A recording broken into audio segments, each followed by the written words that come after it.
এটা হচ্ছে জাতির জীবনে একটা ক্রান্তি লগ্ন এবং ঐতিহাসিক সুযোগ দুটোই।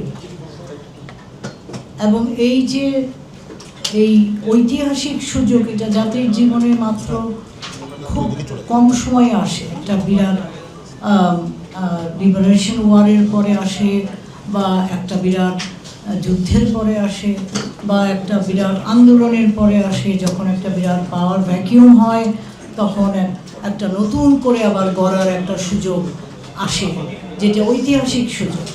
এই সুযোগে আমরা যে অবহেলা এবং ছিনিমিনি করছি, সেটা ক্ষমার যোগ্য হবে না, জাতির কাছে কোনোদিন ক্ষমার যোগ্য হবে না। কারণ যেই সময়টা লিবারেশন ওয়ারের পরে 71, 72, 73, 74, 75-এ আমরা যেই ভুলগুলি করেছি, তার মাসুল আমরা এই 54 বছর ধরে দিয়েছি। এবং একটা দেশের এই প্রাইমোডিয়াল টাইমে যেই বড় বড় পরিবর্তনগুলি করা যায়, সেই পরিবর্তনগুলি আর কোনো সময় জাতির পক্ষে সম্ভব হয়ে ওঠে না।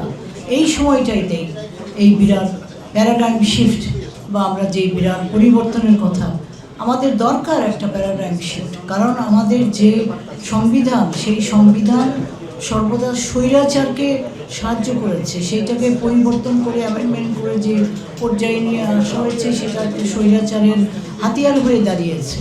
এবং সেই জন্যেই পাওয়ার সমস্ত ক্ষমতাকে এত কেন্দ্রীভূত করা সম্ভব হয়েছে। এবং পাওয়ার সবসময়, ক্ষমতা সবসময় করাপ্ট করে। পাওয়ার করাপ্টস অ্যান্ড ইনর্মাস পাওয়ার করাপ্টস ইনর্মাসলি, এটা বলাই বাহুল্য। এখন কথাটা হচ্ছে 2/3 মেজরিটি হচ্ছে একটা সাংঘাতিক পাওয়ার। আমাদের মতো দেশে, ডেভেলপিং দেশে, যেখানে সংস্কৃতি ডেমোক্রেটিক গণতান্ত্রিক সংস্কৃতি গড়ে ওঠে নেই, যেখানে প্রতিষ্ঠানগুলি ধসে পড়েছে এবং রাজনীতিকরণ করা হয়েছে ডেকেডের পর ডেকেড, এই দশকের পর দশক আমরা যেভাবে চালিয়ে আমরা আমাদের প্রতিষ্ঠানগুলিকে ধ্বংস করেছি, সংস্কৃতি গড়ে উঠতে পারেনি, সেইখানে 2/3 মেজরিটি হচ্ছে absolutely A killer of democracy.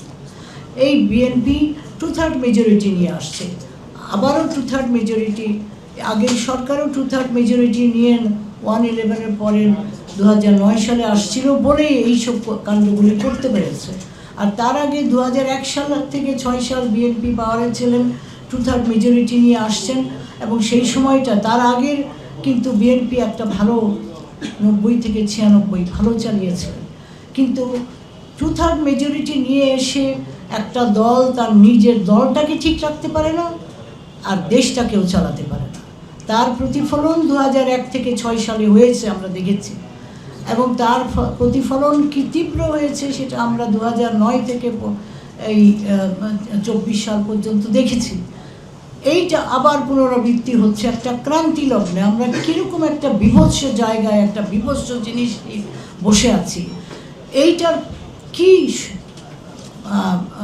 মানে কিভাবে প্রতিহত করা যাবে? প্রতিহত করা যাবে এইভাবে সোচ্চার থাকলে। জনগণকে ওয়াকিবহাল রাখতে হবে, জনগণকে সংগঠিত এবং সোচ্চার রাখতে হবে, এবং আমাদেরকেও সর্বদা সোচ্চার থাকতে হবে। যে কোনো বিবেক সম্পন্ন লোক এই সময় চুপ করে থাকতে পারে না। এটা হচ্ছে বিবেকের দায় আমাদের। এই ক্রান্তি লগ্নে দেশ আবার একটা অন্ধকারে তলিয়ে যাবে, এটা কোনোভাবেই মেনে নেওয়া সম্ভব না। এত রক্তক্ষয়, লিবারেশন ওয়ারে, মুক্তিযুদ্ধে আমার ফ্যামিলির 3 জন চলে গেছে। তারপরে আমরা আশা করেছিলাম দেশ একটা ভালো জায়গায় আসবে, স্বাধীন জায়গায় আসবে, যে জিনিস নিয়ে তারা যুদ্ধ করেছিল এবং তারা দেশকে বাঁচিয়েছিল, সেটা হয়নি। আবার 24-এর আন্দোলন আরেকটা সুযোগ করে দিয়েছে। 1400 লোক এই নবীন ইয়াং জেনারেশনের লিডারশিপের আন্ডারে আসলেও সমস্ত দেশ কিন্তু আপামর জনসাধারণ এই আন্দোলনে যোগ দিয়েছিল। এবং এটা একটা স্পন্টেনিয়াস এবং এটা একটা অর্গ্যানিক আন্দোলন, দেশব্যাপী আন্দোলন। তার বক্তব্য কোনো বিপ্লবের থেকে কম নয়। আমি এটাকে বিপ্লবী বলি।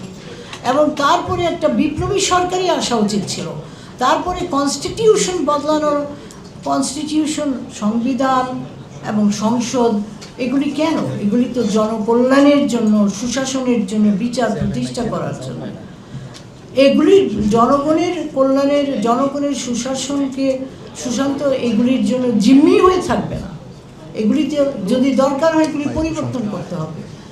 এবং সে কথা আমি না, বড় বড় স্কলার এক্সপার্টরা বলে গেছে, 150 বছর আগে হেনরি ডেভিড থোরো বলে গেছেন যে আইন অযোগ্য হতে পারে আর অন্যায়কর হতে পারে, সেটা পরিবর্তন এবং সেটা ঠিক করার অধিকার এবং দায়িত্ব জনগণের রয়েছে। তো কাজেই আমি সময় সংক্ষিপ্ত সোচ্চার রাখতে হবে, আমাদের কথা বলে যেতে হবে। কারণ সরকার এবং সরকারের সবচেয়ে বড় কথা হচ্ছে পিছনের শক্তিগুলো। সরকার অনেক সময় জিম্মি হয়ে পড়ে বা একটা অংশ জিম্মি হয়ে পড়তে পারে, আমাদেরকে তার পিছনের শক্তিগুলির দিকেও তাকাতে হবে। এবং এইগুলিকে যদি আপনারা যেভাবে ধাপে ধাপে একটা premeditated, calculated with deliberately sabotage করার যে প্রচেষ্টা চলছে, তাকে প্রতিহত করতে গেলে আমাদের সোচ্চার হতে হবে। সেইভাবে আমাদের এখন চুপ করে বসে থাকলে হবে না, এটা সাধারণ সময় নয়।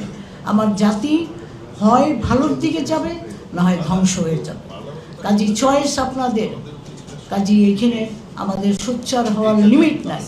কাজী যে যত যেখান থেকে যতটা পারে ততটা সংগঠিত হবে, তাদেরকে প্রতিহত করার জন্য আমাদের কাজ করে যেতে হবে।